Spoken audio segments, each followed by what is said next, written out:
Okay, so natapos ko na yung yung project dito sa Honda Africa Twin. Foot brake delete.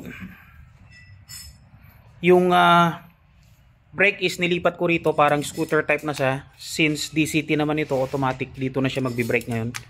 So nagpalit ako nito, master ito buo. Itong brake. Tapos yung dating parking lever dito, ito na yon ngayon. So clean siya.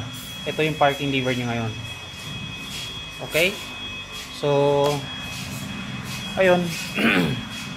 Maganda siya tignan. At performance wise, I don't see any na I don't naman na mako-compromise yung safety since genuine parts naman lahat yung ginamit ko. Magmula lahat dito sa brackets and everything. Okay? Thank you.